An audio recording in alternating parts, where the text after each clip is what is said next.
तो गाइज़ दो सवाल मुझे बहुत ज़्यादा पूछे जाते हैं इस बार, क्योंकि नए जितने भी मॉडल लॉन्च हो गया ना उसके बाद से इतने सारे पूछे जा रहे हैं। दो ही सवाल है सिर्फ। तो वो दो सवाल के ऊपर ही आज हम लोग बात करेंगे। वो दो सवाल है क्या? सबसे पहला जो स्क्रैम के ऊपर आ रहा था, पहला सवाल कि स्क्रैम का जो व्हील है एलो व्हील वाला, तो उसको हम लोग हिमालयन 411 में डाल सकते हैं क्या? ये क्वेश्चन मुझसे बहुत ज़्यादा पूछा जा रहा है। और दूसरा जो है गॉन क्लासिक का रिंग अगर आपने देखा होगा तो उसके अंदर ना साइड वाला जो स्पॉक आता था हम लोग को, जो हिमालयन 411 450 में आया है नया में, जिसमें आपको स्पॉक जो है साइड में लगा हुआ रहेगा, ट्यूबलेस बना हुआ रहता है। वो क्या गॉन क्लासिक का नॉर्मल जो क्लासिक रिबॉन है उसमें भी लगेगा, उसमें भी बैठेगा क्या? ये भी क्वेश्चन मुझे पूछा जाता है। तो ये दो क्वेश्चन मुझे इतना सारा पूछा गया है, लास्ट में मुझे एक वीडियो बनाना पड़ गया उसके ऊपर, क्योंकि पर्टिकुलर लोगों को मैं एक एक करके कितना बताऊँ। तो एक वीडियो बना दूंगा तो सबके लिए हो जाएगा। अगर आपके मन में भी यही सवाल है तो ये वीडियो को लास्ट तक देखिए, आपके भी डाउट वगैरह जितने भी हैं क्लियर हो जाएंगे, हिमालयन को लेके भी, स्क्रैम को लेकर भी, और जो आपका जो गॉन क्लासिक है उसको लेकर भी। तो पूरा का पूरा डिटेल्स क्लियर करेंगे एक एक करके। आइए वीडियो को शुरू करते हैं और लास्ट तक जानते हैं कि ये दोनों मॉडल का जो एलॉय व्हील है, रिंग है, क्या हम लोग अपने अपने बाइक में लगा सकते हैं या नहीं। तो सबसे पहले बात करेंगे स्क्रैम 440 के ऊपर। तो स्क्रैम 440 का जो रिंग है ना, वो रिंग और एलोई दोनों वेरिएंट में आता है, स्पॉक में भी आता है, एलोई में भी आता है।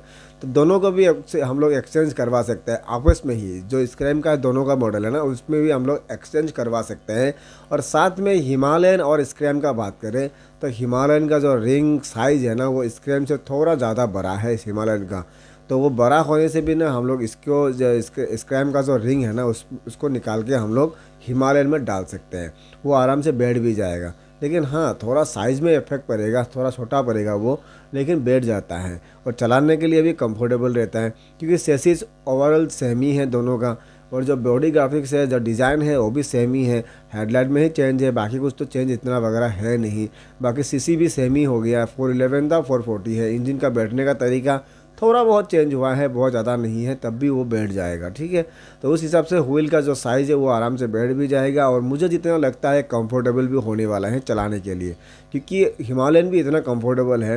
हिमालयन में सिर्फ यही दिक्कत मिल रहा था कि उसका टायर का जो साइज़ है उसमें एलॉय नहीं बन रहा था, उसका एलॉय नहीं मिल रहा था। बहुत लोगों को अभी तक मिला ही नहीं, अब तक मार्केट भी नहीं मिला है। अगर मिला है आपको तो कमेंट करके मुझे ज़रूर बता दीजिएगा कि हिमालयन का जो एलॉय है वो मिलता है या नहीं। फ़ोन का रियर वाला तो मुझे इतना तो पता है मिल जाता है, लेकिन फ़ोन का नहीं मिलता है। अगर आपको मिल गया तो कमेंट करके ज़रूर बता दीजिएगा, ठीक है। बाकी स्क्रैम का तो आपका एलॉय में भी आ गया, स्पॉक में भी आएगा, दोनों वेरिएंट में अवेलेबल हो गया है। उसको आपको अगर चाहते हैं कि स्क्रैम वाला एलॉय व्हील आपको हिमालयन 411 में लगाना है तो 100% वो बढ़िया तरीके से बैठ जाएगा। अगर चाहते हैं कि हिमालयन 411 वाला स्पॉक व्हील्स हम लोग जाके स्क्रैम में लगाएंगे तब भी वो बैठेगा, क्योंकि दोनों का शॉकर जबर जो होता है फ्रंट का और पीछे का जो स्विंग आर्म है दोनों सेम ही है, मोनो शॉकर का पोजीशन भी सेम है, वो बैठ जाएगा आराम से। अगर थोड़ा बहुत दिक्कत वगैरह आता भी है तो वो कैलिबर में थोड़ा बहुत आएगा, उसको हम लोग आराम से ठीक करवा सकते हैं या फिर फिनिश कर सकते हैं। ये तो हो गया मेरा स्क्रैम का बात। अब आते हैं हम लोग क्लासिक के ऊपर।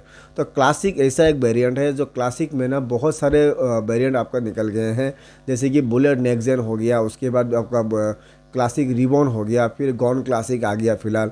और स्पॉक में तो आपका 2-3 वेरिएंट था ही, जो स्पॉक आपका डुअल डिस्क में भी था, सिंगल डिस्क में भी था, ठीक है, वो भी आ गया। और एलोविल का जो है सेप्टर अलग ही है। तो एलोई और स्पॉक रिबॉन के अंदर दोनों को हम लोग एक्सचेंज करवा सकते थे पहले ही, क्योंकि अगर आपके पास एलोई हिल है या फिर स्पॉक है उसको एक्सचेंज आराम से करवा सकते हैं रिबॉन के अंदर। अब आ गया गॉन क्लासिक। तो गॉन क्लासिक आने के साथ साथ उसका स्पॉक का भी डिज़ाइन चेंज हो गया। जो स्पॉक पहले सीधा था उसको टेढ़ा कर दिया गया है, जो हम लोग अभी स्पॉक व्हील्स में भी ट्यूबलेस बना सकते हैं या फिर चला सकते हैं। तो ये दिखने में भी बहुत कूल लगता है और चलाने में भी ये बहुत बढ़िया होता है, क्योंकि स्पॉक व्हील्स होना बेनिफिट क्या होता है ना, अगर वो गड्ढा में गिर भी जाएगा तो वो जो रिंग बैंड होता है ना तो बैंड नहीं होता ये। हाँ हल्का सा वो रिंग स्पॉक जो है टेढ़ा होगा, उसको अगर हम लोग सीधा कर दे तो सीधा हो भी जाता है, वो एक बेनिफिट होता है, ठीक है। तो साथ में ये क्वेश्चन आता है कि मेरा गॉन क्लासिक का जो रिंग है वो क्या मुझे नॉर्मल जो रिबॉन है उस पर बैठा सकेंगे या नहीं, ये सबसे बड़ा क्वेश्चन था। तो इसमें 100% आप बैठा सकेंगे, क्योंकि जो गॉन क्लासिक और जो रिबॉन है दोनों का सेसिस सेम है, स्विंग आर्म भी सेम है, बट बैठाने का तरीका भी सेम है।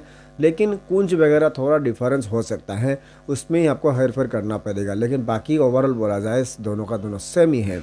अभी ये बात भी आता है कि जो क्लासिक रिबॉन का एलॉय व्हील है, जिस जो नया जो सेल रहा है फिलहाल, क्या ये एलॉय व्हील हम लोग ला के गॉन क्लासिक में डाल सकते हैं क्या, ये भी एक क्वेश्चन आता है। तो ये भी कर सकते हैं, क्योंकि एलॉय व्हील आपको गॉन क्लासिक में आप लोग आराम से डाल पाएंगे, वो बैठ भी जाएगा और लॉन्ग लास्टिंग आप लोग उसको चला भी पाएंगे। लेकिन मैं रिकमेंड करता हूँ कि आपको स्पोक व्हील्स ही चलाना चाहिए, क्योंकि स्पोक व्हील्स बहुत बेटर होता है चलाने के लिए। उसमें लॉन्ग ड्राइव भी अगर जाएंगे या ऑफ रोडिंग भी जाएंगे तो उसमें आपको ये डर नहीं लगा रहता कि कहीं गड्ढे में गिर गया तो एलॉय बैन ना हो जाए, कि अगर एलॉय बैन हो जाएगा तो चक्का आपका वही बैठ जाएगा। अगर स्पोक व्हील्स रहता है तो उसमें आपका ट्यूब रहता है, इनकेस मेरा रिंग जो है बैन भी हो गया तो आपका ट्यूब से हवा निकलेगा नहीं और बाइक जो है आराम से पंचर दुकान तक चला भी जाएगा। ये एक हम लोग का रिस्क नहीं रहता है। तो आपको भी पता होगा कि स्पोक व्हील सबसे बेस्ट होता है पहले से भी। अभी जाके एलॉय आ गया तो एलॉय में एक बेनिफिट ये आता है कि अगर इनकेस मेरा पंक्चर हो गया तो मुझे बाइक धक्का मार के लेके नहीं जाना पड़ेगा, क्योंकि वो ट्यूबलेस है तो थोड़ा बहुत हम लोग उसको चला के ले जा सकते हैं। मुसीबत पड़ने से पहले, इसको यूज़ करने से पहले हम लोग को क्या करके रखना चाहिए, जो बहुत सारे लोग हैं अभी तक कर नहीं रहे हैं, जो अपनी बाइक को वही चीज़ जो है लूज़ करके रख देते हैं कि नहीं ये कर लेंगे या बाद में करेंगे, ये तो कभी होगा ही नहीं, ऐसा लगता है। जो है RSA मतलब रोड साइड असिस्टेंट। क्या होता है रोड साइड असिस्टेंट, बहुत लोगों को पता ही नहीं होता। बाइक खरीदने के साथ साथ आपको मिल जाता है रोड साइड असिस्टेंट, उसके बाद 1 ईयर के बाद आपको उसको रेन्यू करवाना होता है। वो अगर रेन्यू रहता है ना तो मुझे लगता है कि RSA अगर आपका रेन्यू है जो किया हुआ है तो आपको ये पंचर होने का जो टेंशन है, या फिर मेरा रिंग है अगर कील घुस गया तो वो पाम नहीं रहेगा, रिंग बैन हो गया तो मुझे रिंग बैन होने के बाद रिंग कहाँ सीधा करूँगा, कैसे लेके जाऊँगा डीलरशिप में, यह टेंशन वगैरह आपको करने का ज़रूरत नहीं है। जो भी करेगा रॉयल एनफील्ड ही करेगा, रोड साइड असिस्टेंट वाले ही करेंगे। बाइक को लेके जाना हो, बाइक को लाना हो, पंचर बनाना हो, हर एक चीज़ रॉयल एनफील्ड वाले ही खुद से कर देंगे, क्योंकि रोड साइड असिस्टेंट इसीलिए दिया जाता है। तो उसके साथ साथ और भी क्या क्या बेनिफिट मिलते हैं रोड साइड असिस्टेंट में, थोड़ा बता देता हूँ। इन्फॉर्मेशन है, बहुत बढ़िया वाला इन्फॉर्मेशन है, थोड़ा ध्यान से सुन लीजिएगा। तो रोड साइड असिस्टेंट इस तरह के होते हैं कि इनकेस मेरा बाइक का जो है स्टार्ट नहीं हो गया, तो स्टार्ट कंडीशन अगर नहीं होता है तो उस टाइम में रोड साइड असिस्टेंट आपका हेल्प करेगा। मान लीजिए गाड़ी का क्लास प्लेट ख़त्म हो गया, जल गया, तो उस टाइम में भी रोड साइड असिस्टेंट आपका हेल्प करेगा। पंचर में भी हेल्प करेगा। रिंग बैन हो गया, बाइक चल नहीं रहा है, बाइक बहुत दिन से पड़ा हुआ है घर में, उस कंडीशन में होगा, सर्विस करवाना है तब भी होगा, अगर इंजन ऑयल लीकेज हो गया तब भी होगा, पेट्रोल ख़त्म हो गया तब भी होगा। बहुत सारे, जैसे कि यही मान लीजिए कि मेरा बाइक का कुछ भी इशू हो रहा है जो मुझे बाइक लेके नहीं जा पा रहा हूँ डीलरशिप तक, या फिर मुझे रिस्क लग रहा है कि बाइक स्टार्ट होने से कुछ दिक्कत हो सकता है बाइक में, तो आपको RSA करवाना है। क्योंकि RSA इसीलिए दिया जाता है कि आपको हर एक जगह उसका मदद मिलता रहे। तो बहुत लोग को लगता है कि मैं तो अभी अपने घर से बहुत दूर जाने वाला हूँ, वहाँ जाके RSA मिलेगा या नहीं, ये बात भी बहुत लोगों को लगा रहता है। लेकिन RSA ऑल ओवर पूरा इंडिया में आपको अवेलेबल मिलेगा, कहीं पे भी आपको दिक्कत वाला बात नहीं है। अगर RSA का कॉल लगता है तो आपको हर जगह RSA मिल जाएगा। अभी RSA का नंबर अगर आपको चाहिए तो डिस्क्रिप्शन में हम लोग दे देंगे वहाँ का नंबर, तो नंबर वहाँ से नोट कर लीजिएगा, और RSA को जब भी ज़रूरत पड़े आप लोग कॉल करवा सकते हैं। अगर आपके पास RSA रेन्यू है या नहीं है वो जानना चाहते हैं तो डीलरशिप जाइए और उसके बाद उसमें चेक करवा लीजिए, आपको पता चल जाएगा RSA रेन्यू है या नहीं। अगर आपका बाइक 1 ईयर कंप्लीट हो चुका है तो आपका RSA कैंसिल हो गया है, उसको रिन्यू करवाना है। अगर आपने 1 ईयर ख़त्म होने के बाद रिन्यू करवाया था, अभी है कि नहीं वो जानना चाहते हैं तो ये बता दें कि 1 साल ही रहता है RSA, उसके बाद आपको रिन्यू करना पड़ता है। अगर 1 साल हो गया है तो रिन्यू करवा लीजिए। तो इसी तरह की इन्फॉर्मेशन अगर आप लोग आगे भी देखना चाहते हैं तो चैनल को सब्सक्राइब करके बेल आइकन को जरूर दबा के रखिएगा और दोस्तों के साथ शेयर कर दीजिएगा। अगर इसी तरह से कोई भी क्वेश्चन आपसे पूछते हैं तो कि अगर रिबन में या किसा एलोवे अगर लगेगा, क्योंकि पूरा इन्फॉर्मेशन मैंने आपको समझा दिया है, क्या कौन सा एलोवे कहाँ लगेगा डिटेल में आपको बता दिया गया है। साथ में मैंने उसका जुगाड़ भी बता दिया, उसका उपाय भी बता दिया, आपको किस तरह से उसको सॉल्व करवाना है RSA करके। तो वीडियो कैसा लगा कमेंट करके ज़रूर बताएं, और इस तरह का इन्फॉर्मेशन देखने के लिए क्या करना पड़ेगा आपको पहले बता दिया है। तो चैनल को सब्सक्राइब करना है, बेल आइकन को दबाना है और साथ में वीडियो को दोस्तों के साथ शेयर करना है। तो हम मिलते हैं आपसे एक नई वीडियो में नए एक टॉपिक के साथ, तब तक के लिए बाय बाय।